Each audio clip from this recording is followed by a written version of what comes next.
Samba Kazadi. Je suis issue d'une famille de trois. J'ai un grand frère et une petite sœur. Mon père s'appelle Kazadi Mike, il habite à Likassi, et ma mère Chilanda Alphonsine.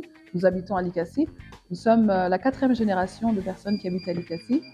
Je suis née à Likassi dans la commune Panda. On a évolué jusqu'en 91 où il y avait un peu de crise dans le pays, il y a eu les pillages.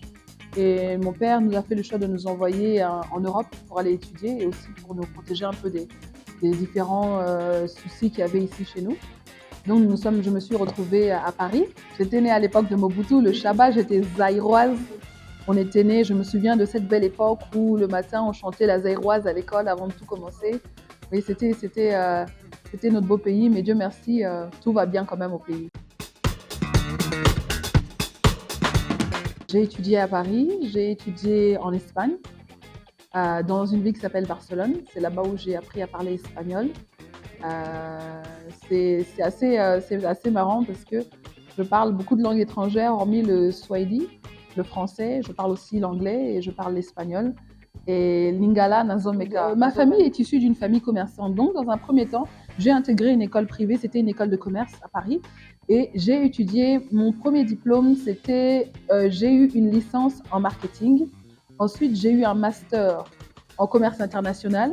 Et pour finir, je suis partie aux États-Unis où j'ai eu un MBA. C'est un master, en anglais on dit Master of Business Administration. Et avec une concentration en gestion de projet. Ça fait beaucoup d'études et j'ai toujours été encouragée par mon père et ma mère. Ils disaient, vas-y ma fille, l'éducation est une arme très importante pour une fille, pour une femme. Vous savez, on dit éduquer une femme, c'est éduquer une nation. Mais moi, j'ai eu la chance, j'ai eu la grâce d'avoir une famille qui m'a poussée à étudier et qui m'ont payé des études dans les écoles privées. Et grâce à ça, j'ai pu avoir les diplômes que j'ai aujourd'hui. Après le baccalauréat, j'ai étudié 10 ans. 10 ans après le baccalauréat. Sans compter parce que j'ai stoppé un moment parce que j'ai voulu me professionnaliser et apprendre l'anglais. J'ai pris 2 ans aux États-Unis, dans le sud des États-Unis, où je me suis vraiment approfondie à vraiment parler anglais. Alors, je suis rentrée au Congo dans les années 2000 parce qu'au final, je me suis dit, tous les bagages que j'ai acquis, il était temps que je rentre chez moi pour aider mon pays à me développer, parce que c'était ça la mission.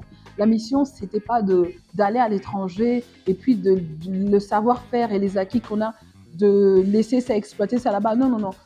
C'était une mission, c'était un but on nous avait envoyé là-bas, acquérir des acquis et venir et changer et transformer notre pays. Raison pour laquelle je suis rentrée. Quand on évoluait à Paris, on disait, ah donc toi, tu sais quoi, oui, je suis zaïroise. On était à l'époque, avant 96, on était zérois. On aime son pays et on travaille d'arrache-pied parce qu'on aimerait que notre pays change. On aimerait que les choses avancent dans ce pays qui a vu naître mes ancêtres, mes aïeux, mes grands-parents et mes parents et mes enfants d'ailleurs qui naîtront ici également.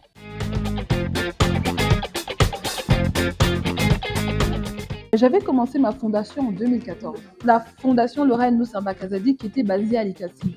Alors généralement, qu'est-ce qu'on faisait? On allait dans les orphelinats, on aidait les jeunes orphelins, on allait dans les hôpitaux, on donnait. J'ai vécu dans une famille qui est dans l'agriculture, donc on fait beaucoup d'hectares, donc c'était des dons de maïs, aider les orphelins, aider les personnes désœuvrées.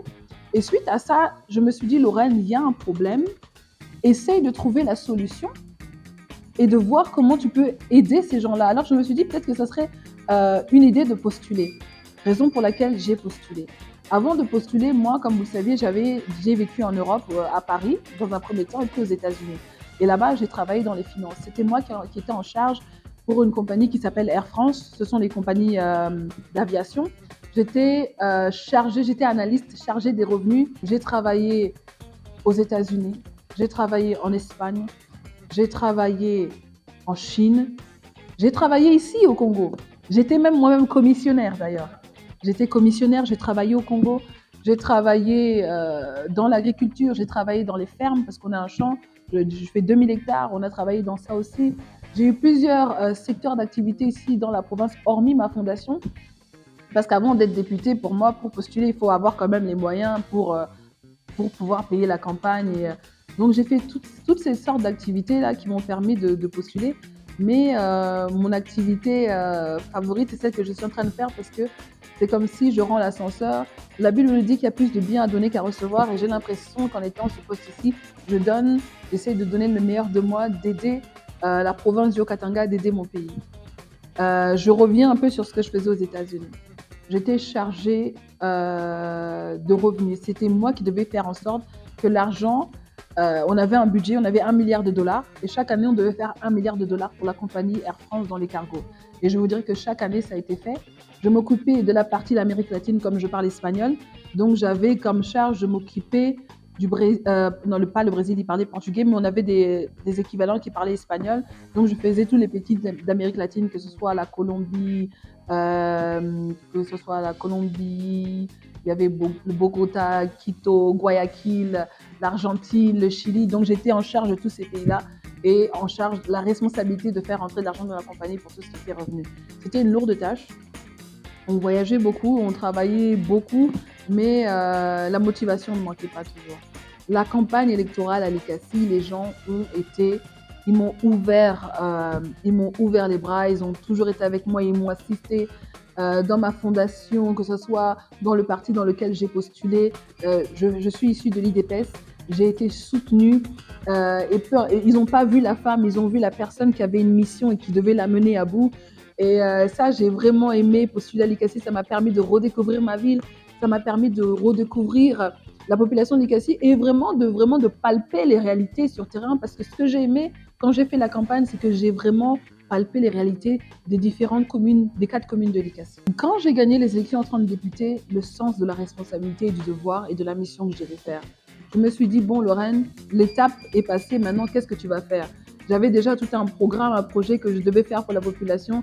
Je me suis dit, il est temps que tu prennes les responsabilités en main et que tu fasses pour ceux que la population t'a aidé.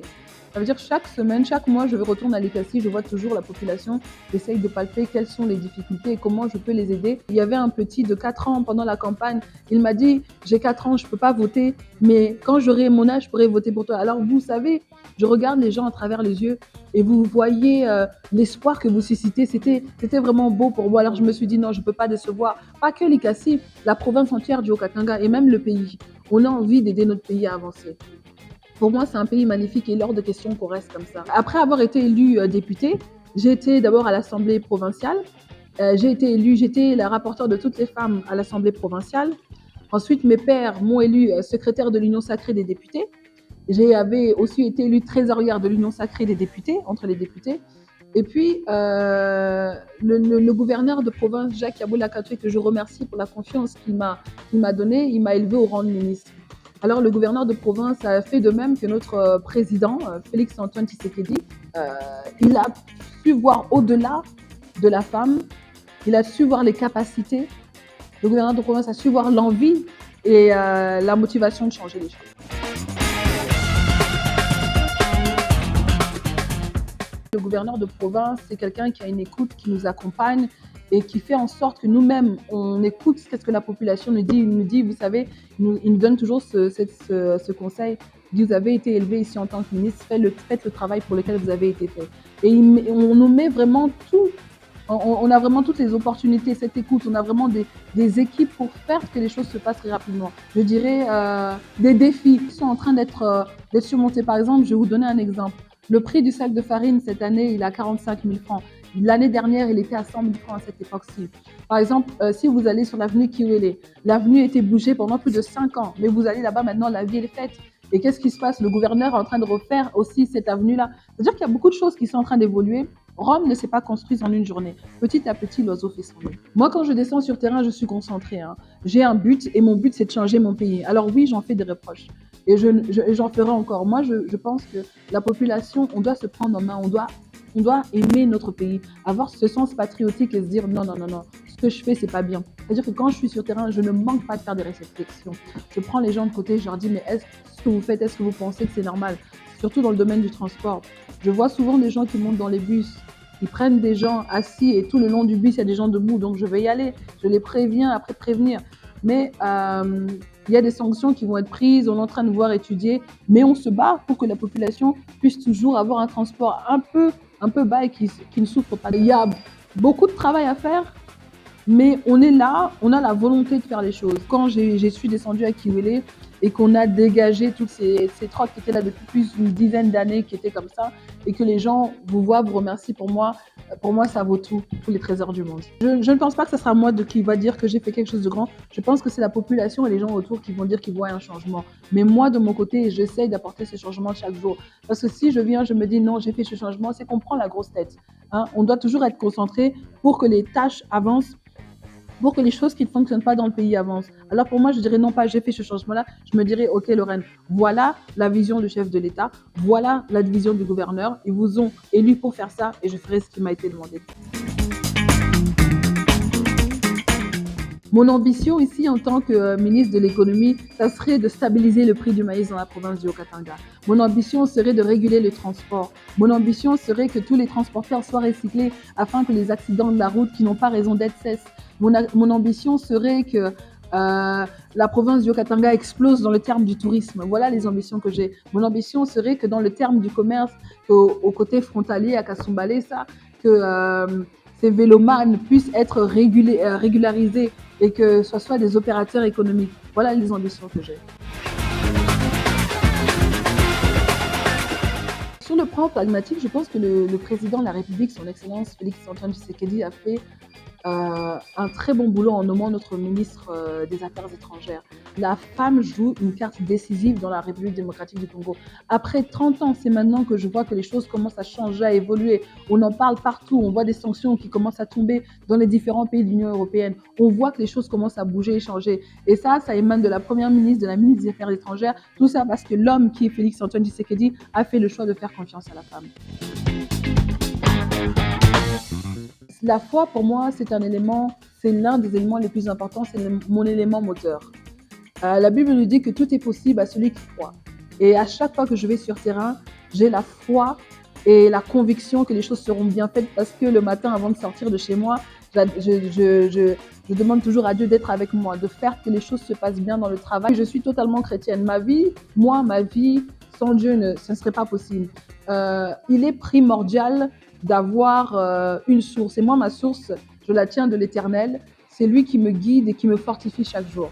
Parce que vous savez, être femme et être en politique, c'est pas facile. Alors, vous avez cette force, une force qui vous fait, parce que pendant la campagne, par exemple, je vais vous parler de ça, pendant la campagne électorale, parce que j'étais d'abord députée, je suis députée élue et je représente l'ICACI. Donc, ça veut dire que pendant la campagne, on était contre les hommes. Et le fait d'être une femme n'était pas un handicap. Tant qu'on avait Dieu pour nous, on mettait ça de côté puis on y allait, quoi. À la jeune fille qui est en train de me suivre en ce moment, je lui dirais, écoute ma belle, dans la vie, tout est possible à celui qui croit. L'important, il faut être préparé. Ça veut dire quand vous êtes destiné et prédestiné à quelque chose, il faut s'instruire, lisez, renseignez-vous. N'hésitez pas à parler aux gens, allez faire des journées portes ouvertes. Intéressez-vous. Ne restez pas seulement dans un petit cocon, dire j'ai envie de faire ça, mais n'ayez pas honte. C'est comme quand on apprend une langue. Essayez, parlez, faites-le. Vous voulez être mécanicien, soyez mécanicien. Vous voulez être chauffeur de bus, soyez chauffeur. Aucun métier n'est fait pour un homme. On est ici sur cette planète et tout est ouvert pour tout le monde. Vous regardez l'Éthiopie, il y a des femmes présidentes. On a une femme première ministre et vous avez une ministre de l'économie et du transport qui est une femme. Si vous regardez la province du Haut-Katanga, depuis ces dernières années, les ministres du transport étaient des hommes. Donc vous avez la capacité de faire ça. Étudiez, soyez concentrés et mettez Dieu au centre de tout et rien ne pourra vous échapper. Je vous remercie, Shalom, merci d'avoir pris le temps de venir m'interviewer. Merci pour ce portrait. Et sur ce, je voudrais souhaiter un bon 8 mars, mais le 8 mars n'est pas seulement une signification de Pâques, c'est aussi une façon de s'éduquer, de connaître les droits de la femme, de connaître la loi 1325, qu'est-ce qu'elle dit, de savoir quelles sont les responsabilités d'une femme, quels sont les devoirs et comment vous pouvez changer aussi votre pays. Parce que le 8 mars n'est pas seulement, encore je répète, signification de Pâques, mais c'est le devoir que la femme a de changer son pays. Je demanderai à toutes les femmes de vous instruire, de prendre des cours du soir, de lire des livres, d'aller dans les différents centres, dans les universités. N'ayez pas peur, n'ayez pas honte, on n'est jamais trop âgé pour commencer quelque chose.